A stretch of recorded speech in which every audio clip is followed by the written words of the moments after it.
first of all, Thomas showed up looking all debonair. I feel like I haven't seen a man in a suit in so long. Thomas looked good, honey. I said, okay, sir. So they sit down and talk.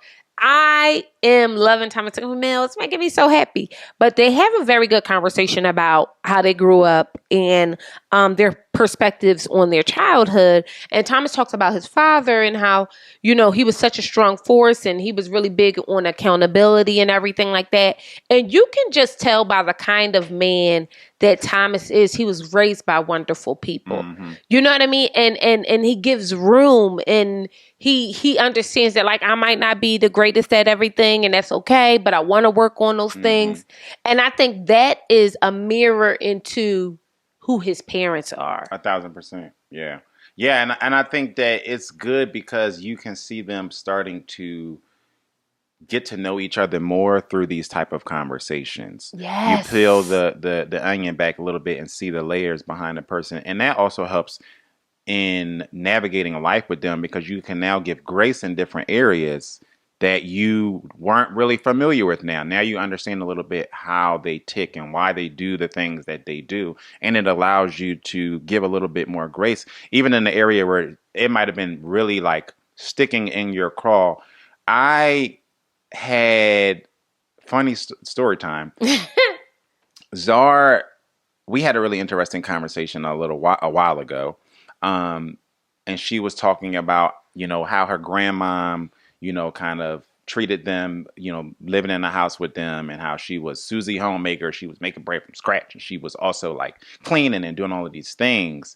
And because I'm messy, y'all. I'm messy because my grandma always cleaned my room and she folded my clothes and she cleaned our house and she did everything. So I'm not dirty though. I'm messy. No. Yes, it's different. I'll clean, but yeah. It's like, so even that conversation allowed me to just have a little bit more grace in my mind, you know what I mean? Because I'm, you know, he's OCD. I mean, but also I just like order. Period. You know what I mean? Like somebody had a viral tweet that said, y'all call it OCD. I call it put it the fuck back from where it's supposed to be. Like literally. That's me. Like, you know what I mean? I just like order. I like cleanliness. I like to know where.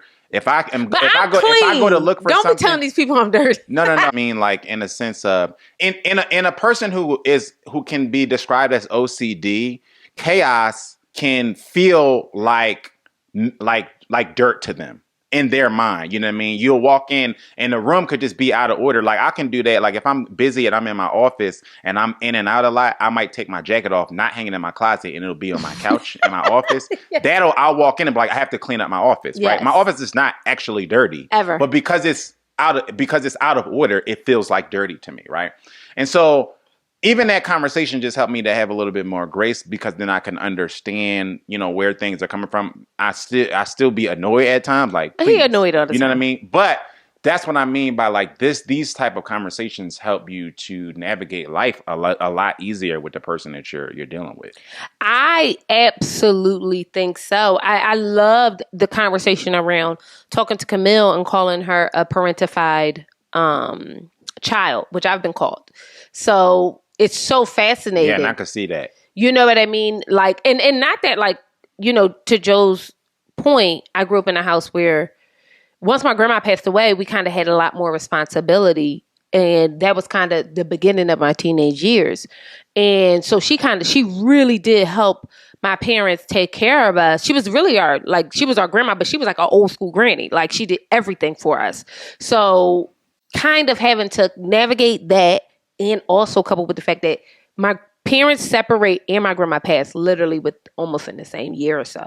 You know what I mean? So we kind of like had to really rely on each other. So it's nothing but girls in my house at this point. And my mom was just big on like, we got to take care of each other. You leave the house looking one way, she need to leave the house looking one way. You do this, she need to do that. So it made me like one of these people. Joe called me Captain Save-A-Ho, but it makes me one of these people where I'm always, if it's my sisters, I'm taking care of my sisters. You know what I mean? And my mom, for that matter. Like, it's just... Well, everybody. Like, I think to Dr. Pepper's point, it does affect that, you know, that your upbringing and growing up in that environment does affect how you see the world and how you move in the world. And I could see some of those similarities in Zar and how she shows up for everybody. It doesn't have to be her sisters. It could be her friend, a friend of a friend of a friend. You know what I mean? Because we had a conversation about that a long time ago. Like, yo, like you gotta be about yours first. You got to make sure that you set boundaries because people will suck you dry. And I did get sucked dry. In 2024, I was like a raisin. Yeah, because people get used to you being, what does she call it? A parentified child. Parentified. People get used to that. And then, especially people who have known you since you were a child. People have known you since you were younger, right? And so it got to a point where it was hard to watch because I could just tell people's mindset was, I'm going to just call Zara and she's going to fix it. Because that's basically how it was for them. Their POV was, I'll just call Zara. And even if it was indirect, because people will also do things like they wouldn't overtly ask her for stuff. They would just call her and complain about certain stuff, knowing that her response would be, oh, don't worry, I'll just send it to you. Don't worry, I got you. I'll handle it. Don't worry, I'll buy the ticket. I'll do this. I'll do that. And you could just see how that can morph into being taken advantage of. You know what I mean? And so it was interesting in watching that interaction because I've seen that and it's hard as a spouse, especially in the beginning in the beginning of your relationship or a marriage where you're like trying to give grace and things. Yeah. And then after a while, you're like, okay, fuck this. Like, we're not doing this no more. And I got to that point where I just had to I'm always frank with Zar, but I had to be even more transparent. Like, we're not doing this. You know what I mean? Because with people who deal with this, you also see how it tears them down. Because those people don't see when Zar has a rough day trying to help the entire world and she's crying or she feels like those people aren't there for her. They don't see that. And those people don't typically ask for help. They are the helpers, right? So then you see how it's affecting them and you get angry for them. And as a husband, I'm not only do I get angry, but it's my job to protect my wife and to set boundaries that she might not have the tools to set at that point. And so it can be a really frustrating thing as a spouse and a partner dealing with somebody who has been looked at that way because you see people suck them dry. You know what I mean? So that was an interesting conversation because I felt that. And I think Camille felt it. And I think that's why she got emotional about it. And I love that Thomas was holding space for her and just said, I want you to be more vulnerable about where you're from and how you're feeling about things. And I think he likes to see her softer side. And I think also that was my issue as well. I was like, I'm going to get stuff done. So I can't be this sweetie poo-poo. I can't be all those things. And I think that, that's why 2024 is, although for me was a terrible year, it was also, and I don't want to say terrible, it was transformative because I think that I was going through a thing where I didn't have the capacity to give anything to anyone else. So I just couldn't. So I had to be in this space where I kind of and not even that I was pouring so much into me, but I had been depleted to the point where I had nothing to give anyone. You know what I mean? And it was almost like I was forced out of this space. You were forced to set those boundaries because you can't give from an empty well. And all my wells was dry. Okay. Yeah. Quite literally empty. I had nothing to give. And I'm only now kind of getting my water supply back. You know what I mean? And I mean like little drizzle by drizzle. And I do think in this case, having somebody take care of you in the way that you take care of me has made me, I think it's brought my bricks down. That's why I see so much. That's why I bang with Camille so much. Mm. And I'm so hypercritical of her, not because I think she's doing anything like she's a terrible human, more so because I think she's a fantastic human and she deserves nice things. She deserves to feel good. She deserves to be in relationships where she is loved and taken care of. And I think what I think she didn't say, what she probably should have said was, the more Thomas shows up and takes care of her, the softer she'll be. Because I think this is the sweetest I've ever been. But it's because I was so, when I mean like I was a rag doll and my husband was just like lifting me up, putting me to bed, lifting me up. I'm not even bullshit. Like I was so out of it all of 2024. He quite literally was like walking me through, hand holding me through every single day.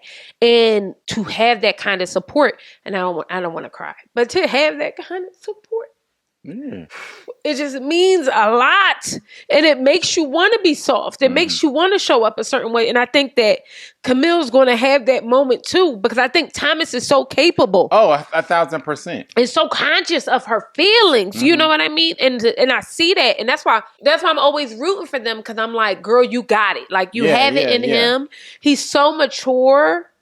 And he's so conscious of how he shows up with her and what she needs. Yeah. He asked her a question. First of all, y'all, they're folding clothes at the kitchen, at the counter. Baby, I thought that was the most loving thing I have seen on Married at First Sight. That's how you know you locked in. Y'all just folding clothes together or whatever the case may be. I thought that was just really, really sweet. And I just love how Thomas just asked her, like, what is it that you need to feel more like, what can we work on together in order to make you feel more comfortable, more vulnerable here? Because she was like, I only cry like once a year, whatever the case may be. And girl, I get it. You know what I mean? And she was like, that's just not who I am.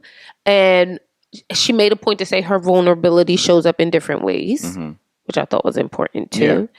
But I did think that, you know, him wanting to hold space for her was so big. I don't know. I love Thomas. Well, yeah, and he's going to be able to be that buffer for her too. You know what I mean? And I think that that's a part of the process of, you know, melding together. Yes. Is understanding what those things are that allow you to be softer, to be more transparent, to be more vulnerable.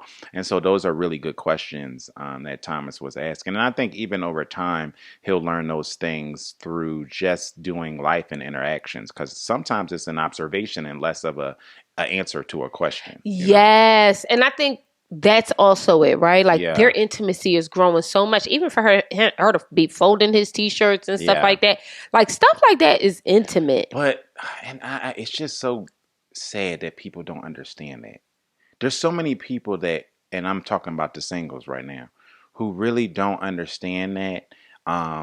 You know, Zar had a girlfriend a while ago, asked her like, oh, like you don't want you be doing everything with Joe. Like you don't want to like be alone. And it's just like, never. I just like them. But also those things allow you to grow and which is very important, because there's a lot of married couples out here that love each other, but that don't necessarily like each other. You know what I mean? That is such a good point, because I had a conversation with somebody about space. And I said, when you like the person you with, you don't even feel like they're in your space. No. Like, I don't feel like you consume my space. No. I feel like me and Joe have a way. I feel like Joe and I are great in silence. Me and Joe can sit on the couch and not speak to each other for hours. And we're just on the couch. And you know what I mean? And I think that a lot of people don't like their partner in silence.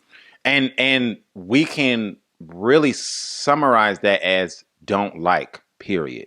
Yeah, because you would have to like, because he doesn't take up space in my life. And it doesn't feel like, you know, work. And so maybe I should put it that way, because those of you who have a job that you love, right? You love that job because it doesn't feel like work, right? We all have to work at certain things to be good. So there's an aspect of work in everything you do. But overall, some of us have jobs that we love, and we don't, and we love it because of that, because there's such a high level of we like to get up and go here. We like to do this or whatever it is. Your relationship can be that same way. Some relationships do feel strenuous, and there are some spouses who drive home and they sit outside the house before they go in. And sometimes you're the reason. Right. And that just means that in my experience, that means that there's a lack of there. And that is built through doing little intimate things, through doing silly things, through nothingness, from simple things like folding laundry together or going to get coffee together. Yeah, or like we going go to coffee the every grocery day. store together. Seriously. Or going to the grocery store together. Like these are things that help you build that because so many things come from that isn't clickbait enough. It's not sexy enough to talk about on the podcast and on these shows and these in-person panels that y'all go to. You know what I mean? That's not the stuff that y'all talk about. Y'all talk about coffee dates and y'all talk about Cheesecake Factory versus, you know what I mean, a steakhouse. But we're not telling people like, go to the grocery store together. You know how many inside jokes come from us doing random stuff? Child, we got so many inside jokes. You know what I mean? But y'all are so focused on like, y'all will come into a relationship like, I'm independent and I need my alone time. And it's like, why are you even in a relationship? Why are you starting with that though? But not to make this about us, but y'all know how we do. I would argue that Joe and I, if you don't know, had like a large break. But we met in high school. For those who are new, shout out to our new folks. We met in high school, but we did have a large break. We grown people. We did grown people things. Yeah. But in the midst of that, sometimes we just talk to each other. Yeah. Sometimes it had nothing to do with being intimate or, and by intimate, I mean physically intimate or being even in love. I think sometimes, we fell out of love. We fell back in love. We fell out of love. We did all those things. And I think sometimes we just were talking to each other. Yeah, because sometimes when we weren't together, some things would happen and I'd be like, I need to tell Zar this. Right. You know what I mean? Literally. And so I would, you know what I mean? And so, yeah. And we wouldn't even, sometimes we wouldn't even be talking. And then we just would have a conversation about something random or whatever the case may be.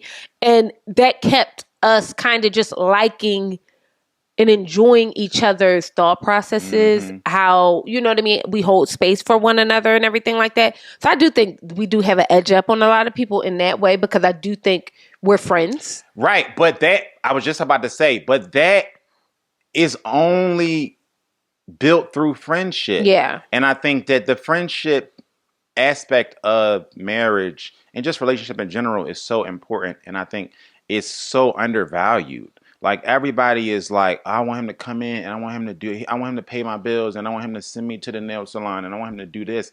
But then it's like, do y'all talk? Right. Like, does he think when something happens? He gotta want to do it for you. But not only that, when something happens, like, does he want to call his friend?